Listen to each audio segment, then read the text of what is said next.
अच्छा मैम, मैं अभी ऑफ द कैमरा हम लोग बात कर रहे तो मैं कह रहा था कि भाई ये जो आमना शहजाद बैठी हुई हैं, इस ये सारा कुछ आपकी वजह से, ऑफ कोर्स सर का भी हाथ है इसमें, लेकिन मुझे लगता है कि आप जिस तरह से हम लोग बात भी कर रहे थे और जिस तरह से आप इंटरेस्ट लेके समझा रही थी कि आमना ने क्या अचीव किया है, ऐसा लग रहा था कि वो चीजें आपने अचीव की हैं, आमना ने नहीं की।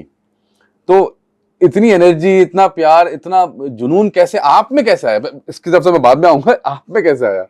देखिए, सबसे मेन तो आपका मैं शुक्रिया अदा करूंगी कि आपने मुझसे इतनी अच्छी बातें की और ऑफ द कैमरा हमने काफी बात की और आपने मुझसे कहा। तो मैं वैसे कैमरे बहुत कम आती हूँ, जितना मैं कोशिश करती हूँ कि मैं अपनी जात से लोगों को फायदा पहुंचाऊं। बिल्कुल सही बात है, ये नहीं सबसे मेन देखिए, सबसे मेन जो चीज होनी चाहिए ना, इंसान के अंदर पहले खुद अपनी इस्लाह करने की कोशिश होनी चाहिए। करेक्ट। तो ये तमाम चीजें जो है ना, एक बच्चे के अंदर पहले से मौजूद होती है। वाह। जो मदर होती है ना, वो पहले से तैयार होकर आती है। मैं ये बात समझाने की, अक्सर मैं जाती हूँ आमना के साथ मुख्तलिफ इवेंट्स में जाती हूँ, पेरेंट्स मिलते हैं, बच्चे मिलते हैं जी। तो मैं उनसे अक्सर ये कहती हूँ कि पहले आपके अंदर वो चेंज होना चाहिए। सही। मदर माँ के पाँव के नीचे अल्लाह ताला ने जन्नत दी है, तो अक्सर जन्नत का तस्वुर अगर आप गौर से करें तो उसका ये मेन मकसद क्या होता है, जन्नत के उसूल के लिए इंसान पूरी जिंदगी नेक काम में सर्व करते हैं। वाह वाह वाह। लेकिन वही जन्नत अल्लाह ने माँ के पाँव के नीचे हकीर क्यों की है? वाह। वो इसलिए हकीर की है कि एक माँ एक मुकम्मल दुनिया होती है, वाह वाह, मुकम्मल इंसान होती है। वाह वाह। अपने बच्चों को बनाने के लिए ना अपनी पूरी जिंदगी खत्म कर देती है। उसकी सोच होती है, उसकी ख्यालात, उसकी सोच, हर चीज जो है ना, माँ जो अपने बच्चों को समझती है ना, उससे बेहतर कोई नहीं समझता। आई कंप्लीटली एग्री, बिल्कुल कंप्लीटली एग्री। जब माँ अपने बच्चों को समझेगी ना, तो उसके अंदर पैसे नहीं आते, आसाइश नहीं आती है। माँ की अच्छी सोच होगी, माँ बेहतरीन होगी, तो वो अपने बच्चों के पहले दिन से ग्रोथ करना शुरू कर देगी, उसकी निगहदाश्त के ऊपर काम करना शुरू कर देगी। एक माँ को काम करना पड़ता है अपने बच्चों के लिए, उसकी सोच पे काम करना पड़ता है। अब हमारे यहाँ क्या बन चुका है कि हमने अपने बच्चे को क्या किया कि हमारे बच्चे थोड़े से बड़े हुए, हमने पैदा हुए तो बहुत अच्छा से उनके साथ आसाइश वाली तमाम चीजें उनको हमने मुहैया करी, ठीक है। उसके बाद जब वो 2-2.5 साल का हुआ तो हमने उठाया, एक बड़े से स्कूल में उसका एडमिशन करवा दिया। हमने समझा कि हमने हक अदा कर दिया, लेकिन ऐसा नहीं है, ऐसा नहीं है। उसके बाद वो बच्चे वहां जाके क्या पढ़ रहा है, क्या सीख रहा है, क्या कर रहा है, उनको परवाह नहीं है। फिर वो जरा सा ही थोड़ा सा होता है, उसको बस ट्यूशन में डाल देते हैं।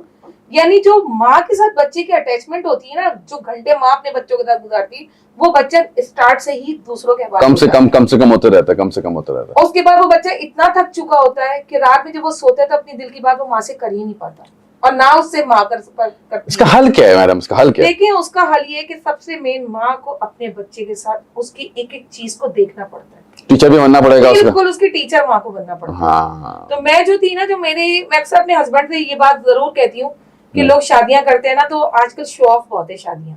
तो मैं जब शादी हॉल में ही बैठी हुई होती हूँ ना, मैं आज आपसे खुलकर बात, जी बिल्कुल बताओ, मैं हॉल में बैठी होती हूँ ना, मैं अक्सर अपने बच्चों से कहती हूँ, देखो ये 2 घंटे का गेम है, अब लाइफ स्टार्ट होने वाली है। ऐसे ही है, बिल्कुल ऐसे ही है। अब लाइफ जो स्टार्ट होगी ना कल से, वो बड़ी डेंजर है। अगर आपने इसके ऊपर, इस खारदार कांटों के ऊपर आपने बहुत संभल के कदम रखे और सोच समझ के अच्छे फैसले किए, तो ये लाइफ जिनकी अब आने वाली नस्लें, वो जिंदगी उनकी बन जाएगी।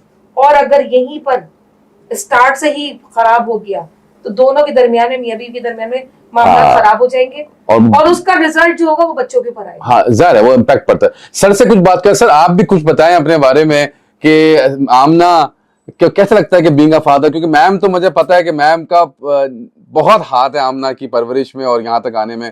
आप भी थोड़ा बताइए आपको कैसा लगता है एज अ फादर, जब तो आपको बेटी जो है पाकिस्तान की यंगेस्ट डेवलपर और इतनी बड़ी बड़ी बातें कर रही थी जो हम दोनों को समझ में नहीं आ रही थी तो डेटा साइंटिस्ट के हवाले से, तो इसके कैसा लगता है आपको? कुछ चीजें तो आपके ऊपर से गुजर जाती होंगी, भाई क्या बात कर रहे हैं लोग। कहते हैं बिल्कुल कि इसकी जो ये कोडिंग करने बैठती है ना, तो मैं बैठा हुआ देख रहा हूँ, तो ये मैं पूछता हूँ ये कौन सी लैंग्वेज है, अबू ये कोडिंग है जो हमारे, ये तो नहीं बोलती कि आप जाए खेल के आए, मैं बताती हूँ आपको। जैसे बच्चों को करते हैं, क्या पापा आप खेल के आइए, मैं थोड़ा काम कर लूँ फिर हम बात। ये बताती है कि ये टूल है। तो ये टूल है, इनकी वजह से हम ये काम करते हैं और जिसकी वजह से ये सारी चीजें आती हैं। ये आपकी समझ में नहीं आएगी, जब आप सीखने बैठेंगे तब आपको पता चलेगी कि ये क्या चीज है। वाह वाह वाह वाह, क्या बात है। खुशी होती है कि माशाल्लाह से इसने छोटी सी उम्र में मुझे जिस तरीके से फेमस कराया है मेरे इदारे के अंदर। मुझे लोग जो रोक के बोलते हैं, यार शहजाद तुम्हारी बेटी जो है माशाल्लाह से बहुत जबरदस्त, तो खुशी होती है, जाहिर है। हाँ। तो उसके पीछे जो सारा जो मेन किरदार है वो मेरी मिसेस